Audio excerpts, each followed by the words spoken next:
गई शिवरात्रि। शिवरात्रि का बहुत महत्व है। अभी 18 तारीख को है महाशिवरात्रि। कहते हैं आप साल भर महादेव की पूजा करें और अगर शिवरात्रि गलती से छूट गई उसका कोई पुण्य नहीं है। परंतु जो भक्तजन साल भर पूजा नहीं करते परंतु एकमात्र शिवरात्रि के दिन भगवान भोलेनाथ का भजन करते हैं उन्हें भगवान भोलेनाथ की कृपा अवश्य प्राप्त होती है। अब कई भक्तजन कहते हैं भैया घर में शांति नहीं है, कलह मचा रहता है, किसी न किसी प्रकार के घर में झगड़ा लगा ही रहता है, परेशानी लगी रहती है, क्योंकि घर में जो है धन से ज्यादा शांति की आवश्यकता है। धन अगर कम होगा ना तो भी चल जाएगा, पर यदि घर में शांति नहीं होगी तो कितना ही धन हो कोई मतलब का नहीं है।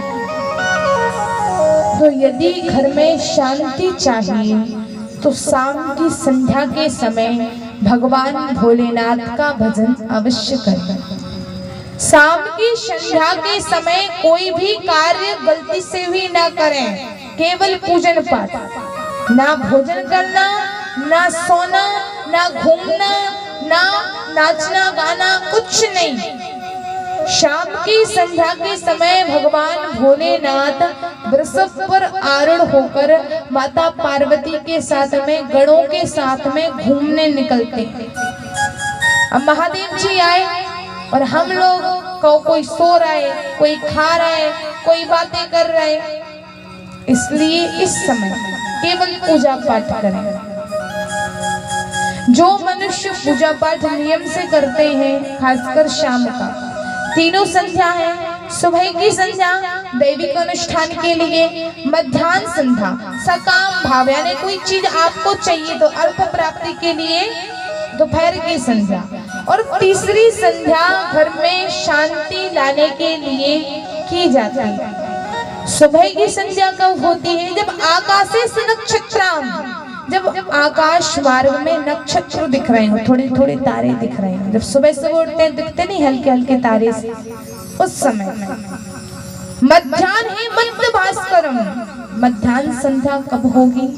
जब भगवान सूर्य मध्याह्न हो जाएंगे और शाम के समय जब भगवान सूर्य लालिमा को धारण करेंगे, अस्त होगी और हल्की हल्की लालिमा चारों तरफ छा जाएगी, वो होती है सायं संध्या।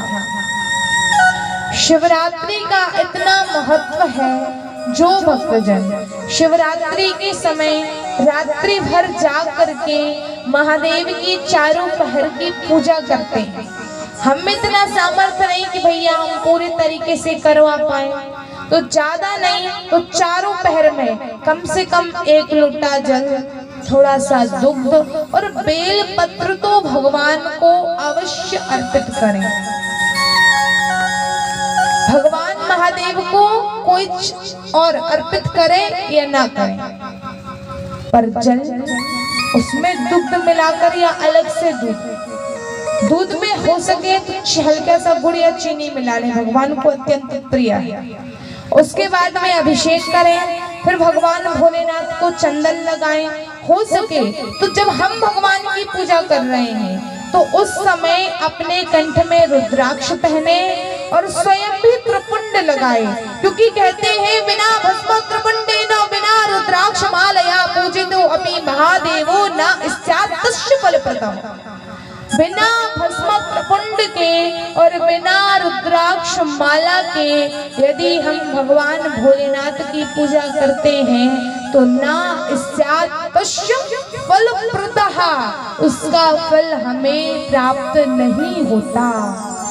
इसलिए भस्म का त्रिपुंड लगाएं, रुद्राक्ष की माला पहने, एक आसन पर बैठ करके भगवान महादेव में ध्यान लगाकर उनकी पूजा करें, उनकी अर्चना करें। तो महाराज शिवरात्रि का समय था, अब वृंदावन में सब गए अंबिका वन में। जब अंबिका वन में भगवान महादेव की पूजा करी रात हो गई। अब पहले वाहन वगैरह तो रहते नहीं थी कि अपन कहीं भी गाड़ी में बैठो और चलो, तो बोले काम करते हैं, रात्रि में अंबिका वन में विश्राम करें, सुबह को चले जाएंगे। अंबिका वन में रुके, वहां था भारी अजगर। रात में उसे भूख लगी, मनुष्यों की सुगंध लेता हुआ आया और सोए हुए नंद बाबा को झट से मुंह में डाला। सब उठ गए, नंद बाबा चिल्ला रहे हैं, उसने उन्हें मुंह में डाला, निगलने का प्रयत्न कर रहा है, पर भगवान श्री कृष्ण आए और जैसे ही स्पर्श किया, अजगर पुष्पों के रूप में परिवर्तित हो गया और उसमें से एक मनुष्य प्रकट हुआ जो देखने में बहुत सुंदर था। भगवान बोले, तुम्हारा नाम क्या है? इतने सुंदर लगते हो, अवश्य ही विवश होकर के इस योनि में आना पड़ा होगा। बोले, प्रभु मेरी ये सुंदरता ही इस योनि में आने का मुख्य कारण है। मुझे मेरे रूप पर, मेरे धन पर, मैं सुदर्शन नामक राजा हूँ, मुझे सब पर घमंड हो गया, अहंकार हो गया। अष्टावक्र मुनि जा रहे थे, 8 जगह से टेढ़े थे।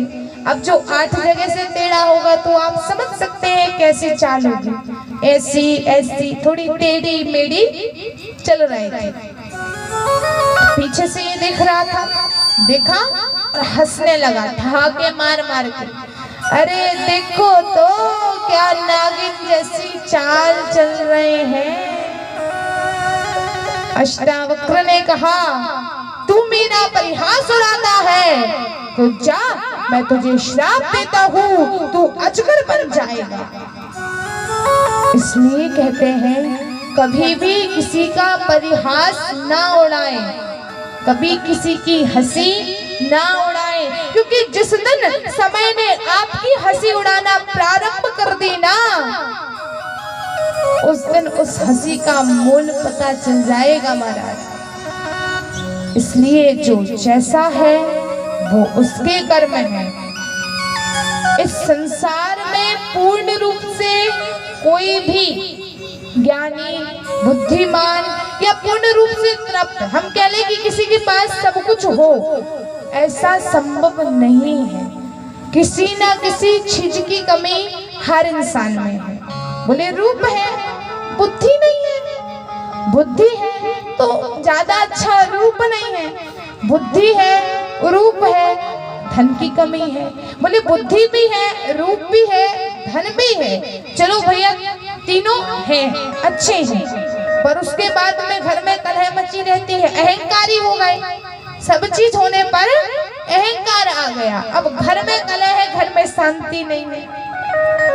हर चीज अनुरूप नहीं हो सकती, कुछ ना कुछ चीज ऐसी होती है। सब अच्छा होने पर रोग घेर रहे हैं, बार बार बीमार हो रहे हैं, बार बार परेशान हो रहे हैं, माने कुछ ना कुछ चीज की कमी तो सदैव बनी रहेगी।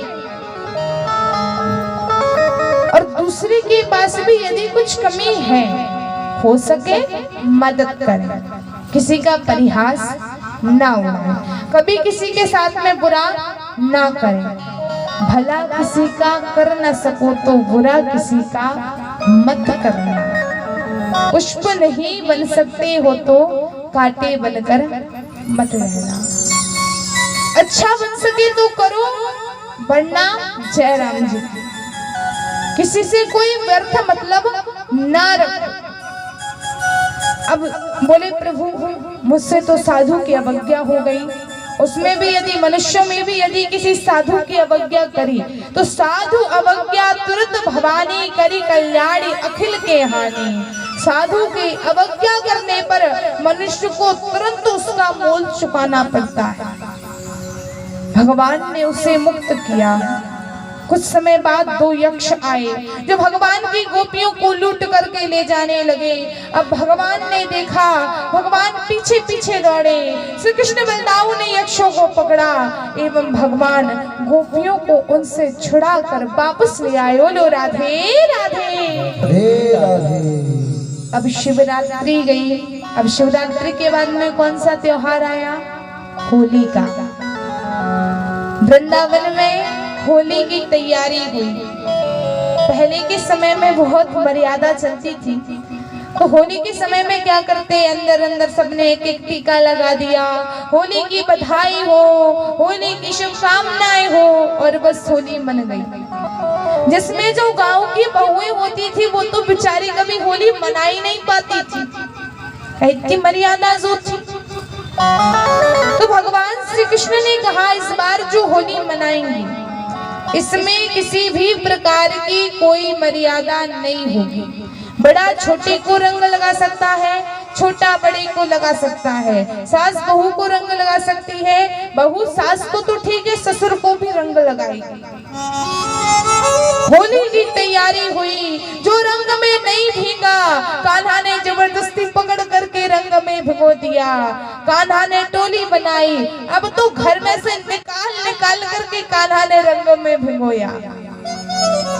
पूरे वृंदावन में गुलाल उड़ रहा है, रंग उड़ रहे हैं, नाच रहे हैं, गा रहे हैं, होली की बधाइयां दे रहे हैं, खूब मिठाइयां बनी है, भांग घुटी है, सब बड़े आनंद से होली मनाते हैं।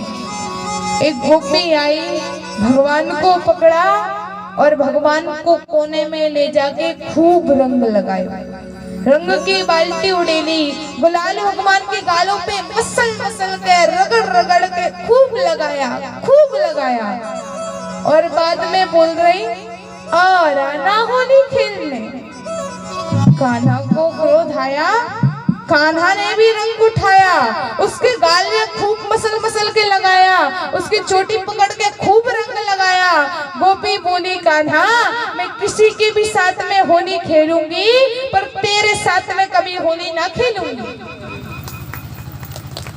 तो देखिए बड़े आनंद से होली मना रहे, नाच रहे, गा रहे और कहते हैं आज बीरज में होली रे रसिया, आज बीरज में होली रे रसिया, आज बीरज में होली रे रसिया, आज